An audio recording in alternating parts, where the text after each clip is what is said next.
Put your hands together for Hurley King.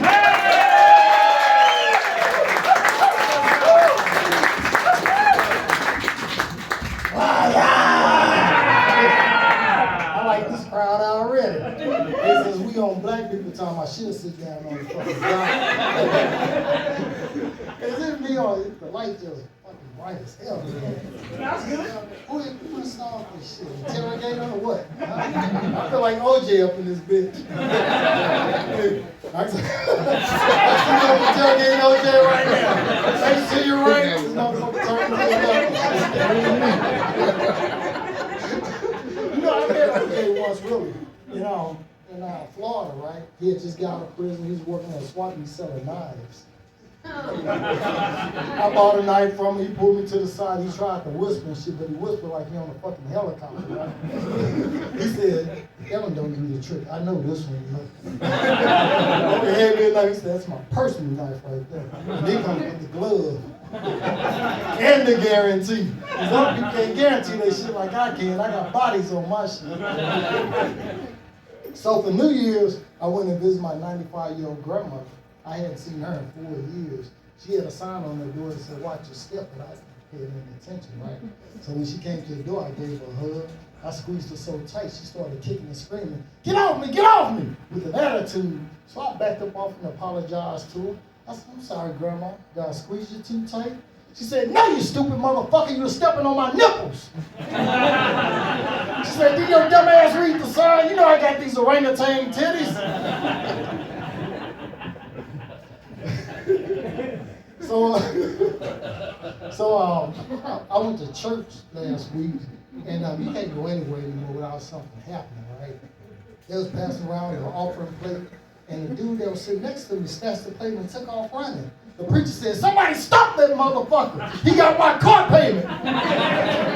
He said, "Oops, my bad." So I just got back from New York last night. I did a show at Rodney Dangerfield Comedy Club. That was a dream come true because he always came. He always been one of my favorite comedians, him and Richard Pryor. After the show, we went and celebrated our 10th year anniversary at this fancy restaurant. They had our table decorated extremely nice. Y'all should have seen it. They had music, candlelight, flowers, and Timberland to say happy anniversary on it. But we noticed this older couple kept staring at us. They looked like they could have been in their 80s, I guess. Later on, they came over and introduced themselves to us.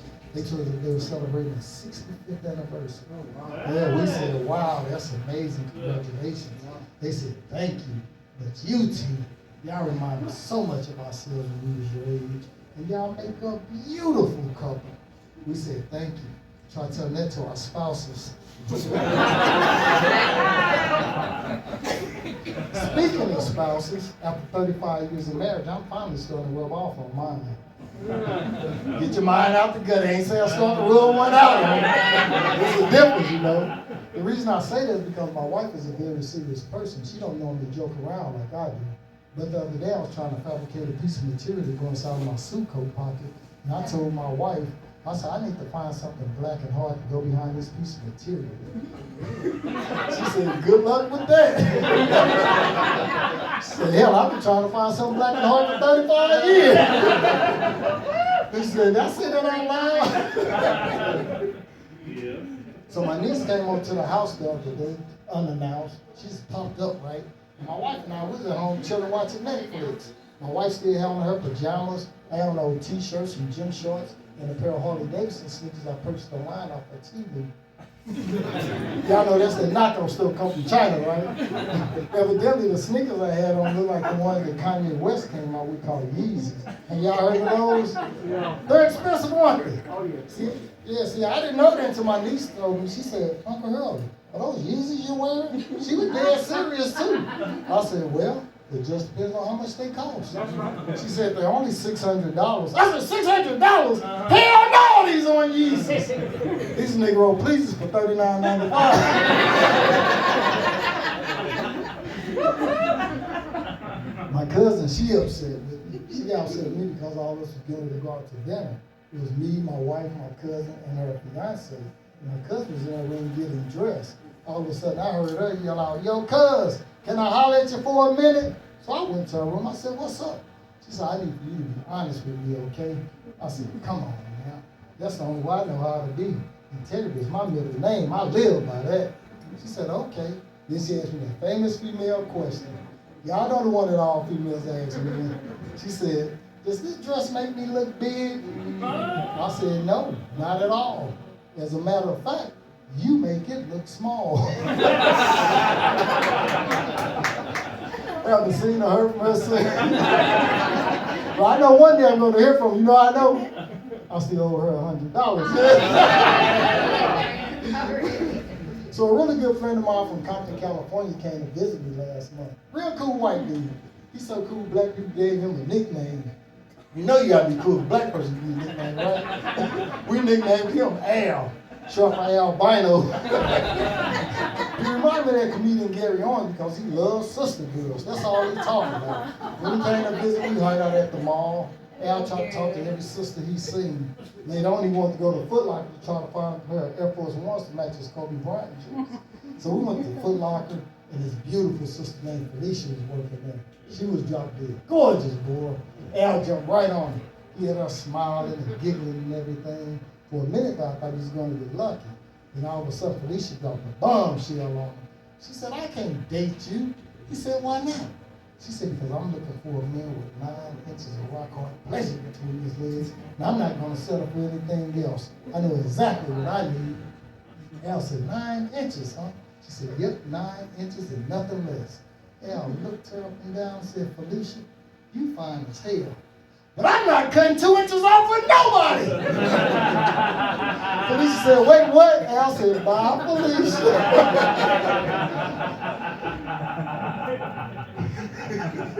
I like you, man. You all right. Growing up in the ghetto was rough. I'm from St. Louis, Illinois, so I had to grow up fast. I went to all black school. It's different than going to integrated school because in all black school, you have to be ready to fight every day. And I went to school with some pretty big dudes, boy. Most of them had beards already. And this was in grade school. But see, there's things around here that y'all take for granted. For instance, when y'all go to the bathroom, y'all have real signs on y'all doors, don't you? We didn't have it. Somebody wrote ours in with a permanent marker. They misspelled words and shit. You ain't know which door to go.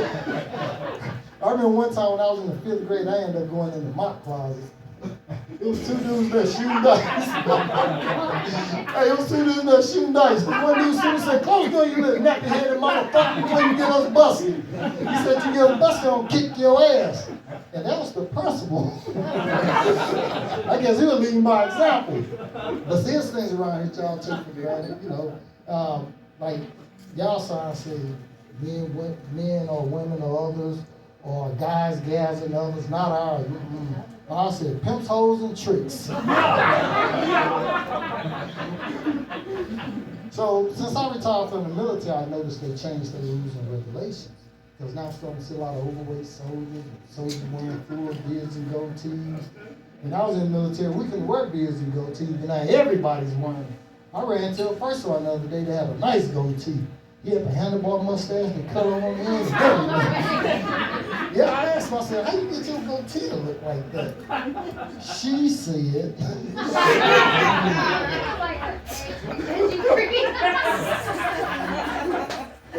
So last summer I had a pool party in my house. After everybody got to swimming, everybody left except my brother-in-law. He retired Navy guy. They don't speak the same lingo as his Army guy. We use a lot of acronyms, right? Well, I like messing with him just to piss him off. I remember he got out the bathroom, out the shower. He said, yo, brother-in-law, you got any lotion? I said, no, I got some DSG. Look in the medicine cabinet. He's got about 5 minutes looking around. He said, I don't see it. I said, look on the top shelf in the back left-hand corner.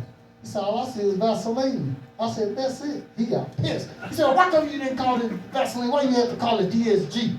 I said, because it's dick spanking grease. Hey, that's my time, y'all. My name is Earl. Give it up for the host.